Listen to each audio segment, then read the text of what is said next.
ఎప్పుడూ ఒకేలా కాకుండా కొత్తగా, కమ్మగా మిల్క్ ఉప్మా ఎలా చేసుకోవాలో చూద్దాం. ఒక పెనం పెట్టుకొని, ఒక గ్లాస్ ఉప్మా నూక, కొంచెం జీలకర్ర వేసుకొని, కమ్మట వాసన వచ్చే వరకు ఫ్రై చేసుకొని ఒక ప్లేట్‌లోకి తీసుకోవాలి. తర్వాత అదే పెనంలో ఆయిల్ వేసి, శనగపప్పు, మినపప్పు, కొంచెం ఆవాలు వేసుకొని ఒకసారి ఫ్రై అయిన తర్వాత, కొంచెం అల్లం ముక్క, కరివేపాకు, పచ్చిమిర్చి వేసుకొని ఒకసారి ఫ్రై చేసుకుని, ఆ తర్వాత క్యారెట్, ఆనియన్ అలాగే టమాటా వేసుకొని ఫ్రై చేసుకోవాలి. ఇంకా వెజిటబుల్స్ వేసుకోవచ్చు. మనం బీన్స్ వేసుకోవచ్చు, క్యాప్సికమ్ వేసుకోవచ్చు. హెల్త్ కూడా చాలా మంచిది. అవి కూడా వేసుకోవచ్చు. ఇవి వేసుకున్న తర్వాత ఒకసారి కలుపుకొని కొంచెం సాల్ట్ అలాగే కొంచెం చిటికెడు పసుపు వేసుకొని బాగా మగ్గనివ్వాలి.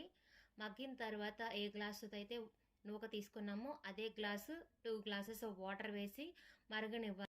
మనం వాటర్ వేసుకున్న మరిగిన తర్వాతే మనం మిల్క్ అనేది వేసుకోవాలి. లేకపోతే పాలు అనేది ఇరిగిపోతాయి.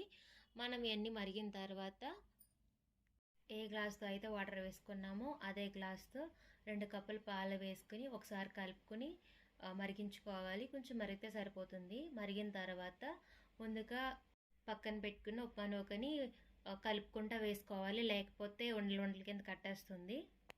నూకంతా వేసిన తర్వాత ఒకసారి కలుపుకొని సిమ్లో పెట్టి మూత పెట్టి 2 నిమిషాలు మగ్గించుకోవాలి.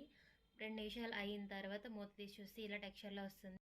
వచ్చిన తర్వాత 3-4 నిమిషాలు మనం ఇలా కలుపుకుంటూ ఉండాలి. లేకపోతే అడుగంటేస్తుంది. స్టవ్ ఆఫ్ చేసుకుని మనం వేడి వేడిగా సర్వ్ చేసుకుంటే కమ్మగా మిల్క్ ఉప్మా రెడీ. మీరు ట్రై చేసి నాకు కామెంట్ చేయండి. అలా